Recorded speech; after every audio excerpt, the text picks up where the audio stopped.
Si tu es conseiller immobilier, je suis prêt à parier que tu as déjà vécu cette situation. Tu viens de faire une super présentation de tes services à un propriétaire vendeur qui est sur le point de mettre en vente. Tout s'est bien passé, tu es confiant pour repartir avec le mandat et là, il te sort. Écoutez, c'est super là ce que vous m'avez présenté, mais je vais y réfléchir. Et là, pour beaucoup de conseillers immobiliers, c'est la panique. Tu as tout donné, tu as bien déroulé ton rendez-vous et tu réalises que tu risques de repartir les mains vides. Dans cette vidéo, je vais te partager une méthode simple et extrêmement efficace pour traiter cette objection qui en réalité n'en est pas une. Et je vais t'expliquer pourquoi étape par étape. Et surtout, je vais t'expliquer comment la traiter sans jamais rentrer en confrontation avec le propriétaire vendeur, sans passer pour un forceur et sans prendre le risque de voir le mandat te filer entre les doigts. Je te rassure tout de suite, la méthode que je vais te partager est redoutable et très facile à appliquer. Peu importe ton expérience, que tu débutes dans l'immobilier ou non. Mais avant de te la partager et de t'expliquer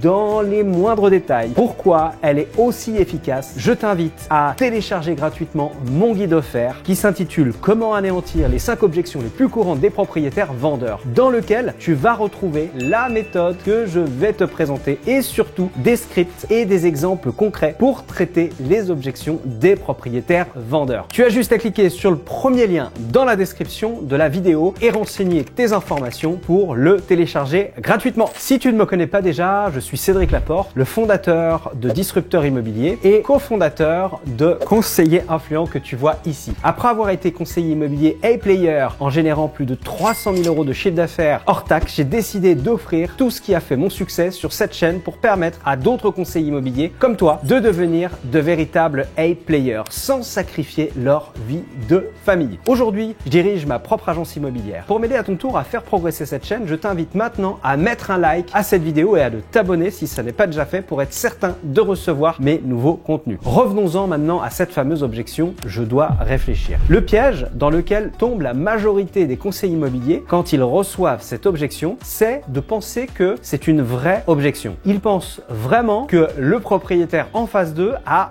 besoin de réfléchir et que la meilleure chose à faire, eh bien, c'est de lui laisser le temps nécessaire pour réfléchir. Du coup, ils vont dire quelque chose du style « oui, bien sûr, je vous comprends tout à fait, c'est normal de réfléchir pour prendre une décision qui est aussi importante. » Ce que je vous propose dans ces cas-là, c'est que je vous rappelle dans quelques jours pour faire un petit point. Et là, ils ne savent pas encore, mais ils viennent tout simplement de laisser filer le mandat à un autre conseiller immobilier ou au particulier. Parce que lorsqu'ils vont rappeler le propriétaire, ils vont apprendre qu'il a préféré travailler avec un autre conseiller immobilier qui, lui, n'a pas laissé le propriétaire réfléchir tout seul dans son coin. Car ce qu'il faut absolument que tu comprennes avec cette objection, c'est que ce n'est pas la vraie objection. C'est ce qu'on appelle en langage commercial un écran de fumée. Un écran de fumée, c'est ce que dit un prospect pour se défaire d'un commercial, voilà, peut-être un peu trop insistant pour qu'il le laisse tranquille. Quand on réfléchit 2 secondes, c'est normal de devoir réfléchir. Mais ce n'est pas le besoin de réflexion qui va empêcher un propriétaire de passer à l'action. Ce qui va l'empêcher de passer à l'action, c'est tout autre chose. C'est peut-être le prix, c'est peut-être la peur de s'engager, c'est peut-être qu'il n'a pas confiance en toi ou qu'il attend une réponse d'un autre conseiller immobilier. C'est ça la vraie objection qui l'empêche de dire oui. Quand les conseillers immobiliers acceptent l'objection, je vais y réfléchir sans creuser l'objection, ils laissent le propriétaire seul face à ses doutes, ses peurs, ses freins, sans aucun plan pour les lever. Ils n'ont aucune idée de à quoi il réfléchit. Ils ne savent pas ce qu'il va se passer dans sa tête et ce qui l'empêche potentiellement de passer à l'action. Et donc, la méthode que je vais te partager dans cette vidéo, c'est justement une méthode redoutable en seulement 5 étapes pour identifier clairement la vraie objection que tu vas pouvoir traiter pour rentrer le mandat. Mais avant de te la partager, je t'invite à t'abonner dès maintenant à ma chaîne si ça n'est pas déjà fait, car je te prépare une série complète de vidéos sur le traitement des objections. La première étape, quand tu reçois une objection, peu importe laquelle, c'est l'acceptation. Tu dois accepter l'objection pour ensuite pouvoir espérer la traiter. Quand un propriétaire te dit « je vais y réfléchir », dis-lui tout naturellement, avec le sourire « d'accord, je comprends parfaitement que vous deviez y réfléchir. Vous avez parfaitement raison. » Là, même si tu es frustré à l'intérieur, tu permets au propriétaire de baisser la garde et de se sentir compris et en confiance à tes côtés. Tu vas même peut-être le voir dans son regard et dans son langage corporel. Il va se sentir compris et c'est exactement ce que tu veux faire pour traiter n'importe quelle objection. Si tu ne fais pas cette étape qui est cruciale et que tu ne mets pas le propriétaire à l'aise en obtenant sa confiance, tu peux dire adieu au mandat directement car la vente n'est qu'une question de confiance. Sans confiance, il n'y a pas de mandat, pas de vente, rien du tout. Justement, pour créer encore davantage de confiance et mettre à l'aise le propriétaire, la deuxième étape du traitement de l'objection consiste à reformuler l'objection. C'est une technique qui est souvent mal comprise par les conseillers car ça peut paraître futile de reformuler ce que vient de te dire le propriétaire, mais pourtant c'est ultra puissant. La reformulation permet deux choses. La première, c'est qu'elle permet de faire réfléchir le propriétaire à ce qu'il vient de dire. Souvent, le propriétaire va compléter de lui-même son objection en partageant le fond de sa pensée ou l'origine de sa croyance, juste parce que tu lui auras renvoyé son objection un peu comme un miroir. La deuxième chose que te permet la reformulation, c'est tout simplement de prendre un petit peu plus de temps pour réfléchir à la suite des étapes que tu vas mettre en place pour travailler cette objection. Pour reformuler correctement, tu peux commencer tes phrases par « vous voulez dire que… » ou alors « si je comprends bien… » Par exemple, là, tu pourrais lui dire « si je comprends bien, vous voulez prendre un peu de temps pour réfléchir à tout ce que je vous ai partagé. » Là, il se peut que le propriétaire développe justement ce sur quoi il a besoin de réfléchir. Comme par exemple…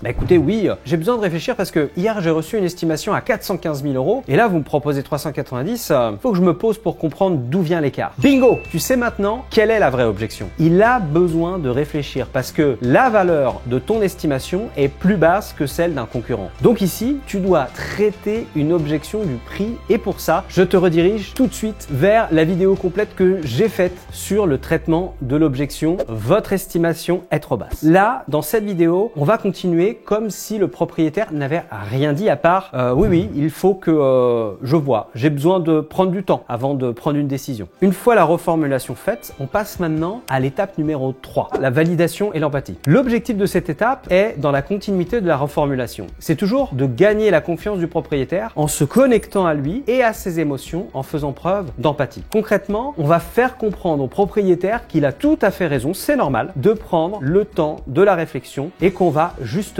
l'aider à réfléchir. On va lui dire, j'imagine que vous voulez réfléchir pour être sûr de prendre la meilleure décision pour vendre votre bien au meilleur prix sans prendre aucun risque. C'est juste? C'est tout à fait normal. Aucune personne sensée ne prend une décision aussi importante sans y réfléchir et sans peser le pour et le contre. Voulez-vous qu'on prenne quelques minutes ensemble justement pour poser le pour et le contre? Je vous aide, histoire d'y voir plus clair. Oui, avec ces questions subtiles, on vient de créer un échange avec le propriétaire et on l'engage dans notre pitch. En plus de lui donner l'impression qu'il n'est pas fou d'émettre l'objection, j'ai besoin de réfléchir, on lui donne la parole et une posture de leader actif dans l'échange. Il a l'impression d'être en contrôle de l'échange et que les décisions viennent de lui. On est très loin des confrontations et des échanges tendus que certains conseillers immobiliers peuvent avoir avec des propriétaires vendeurs quand ils traitent des objections. Pourquoi ces questions sont-elles aussi importantes à ce moment précis du traitement de l'objection? Tout simplement parce qu'on vient chercher des oui. Dans le closing, il est ultra important d'aller chercher un maximum de oui avant le oui final. Tout simplement parce que cela active le principe de cohérence qui est l'un des 6 grands principes de persuasion du livre best-seller Influence et Manipulation de Robert Cialdini. Le principe de cohérence nous dit que le cerveau humain cherche à rester cohérent. En gros, si je dis oui à plusieurs questions ou affirmations logiques d'affilée, alors j'ai plus de chances de continuer à dire oui ensuite pour rester cohérent avec moi-même. Ça peut paraître étrange, mais pourtant, les meilleurs vendeurs ne louent pas une occasion d'obtenir un oui dans une vente. Une fois qu'on a obtenu un oui à la question, vous voulez qu'on prenne quelques minutes ensemble pour poser le pour et le contre, histoire d'y voir plus clair? Oui, c'est parti pour la 4e étape. On va faire verbaliser au propriétaire les avantages qu'il voit à travailler avec nous en lui posant la question suivante. Selon vous, quels sont les avantages que vous voyez à m'avoir à vos côtés pour vendre votre bien? L'objectif est tout simple, c'est de le faire travailler à notre place. Comme je le dis souvent, la meilleure façon de persuader un propriétaire qu'il a besoin de toi est tout simplement de lui poser les bonnes questions pour qu'il verbalise par lui-même qu'il a besoin de toi. On est 1000 fois plus convaincu de quelque chose lorsque ça vient de nous plutôt que quand on nous le dit, quand on nous le demande. C'est pourquoi cette question est redoutable. Le propriétaire va lister et s'auto-persuader de tous les avantages qu'il a à travailler avec toi. Tu vas voir, c'est assez jouissif à voir. Mais attention, il ne faut pas s'arrêter là car le propriétaire est toujours en mode réflexion. Une fois qu'il a fini de lister les nombreux avantages à travailler avec toi, tu vas pouvoir passer à la dernière étape pour identifier la vraie objection. L'étape 5 consiste à lui faire verbaliser les inconvénients à travailler avec toi. Tu vas lui dire quelque chose comme maintenant, réfléchissons bien. Quels sont ou quels peuvent être les inconvénients à m'avoir à vos côtés pour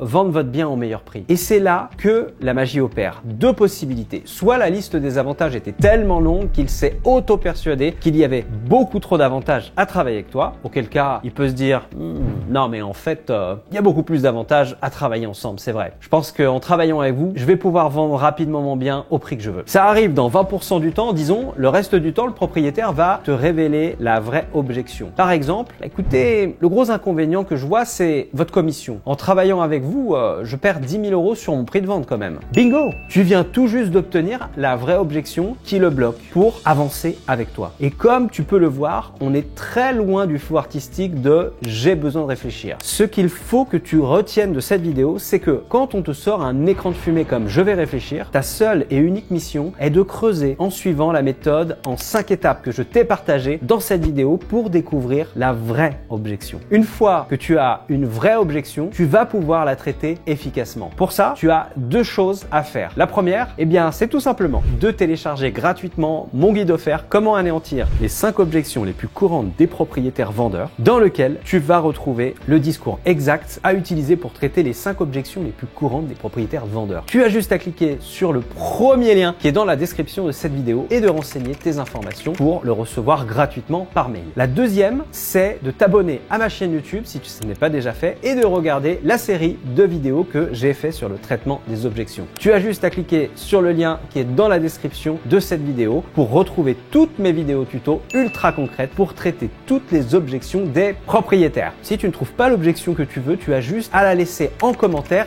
et j'en ferai une vidéo. Si cette vidéo t'a aidé, pense surtout à mettre un pouce bleu, à t'abonner et à partager cette vidéo dans ton réseau à un collègue conseiller immobilier qui galère avec les objections. Il te remerciera chaleureusement pour cette opportunité. Je te dis à très vite pour la prochaine vidéo. Ciao, bye bye!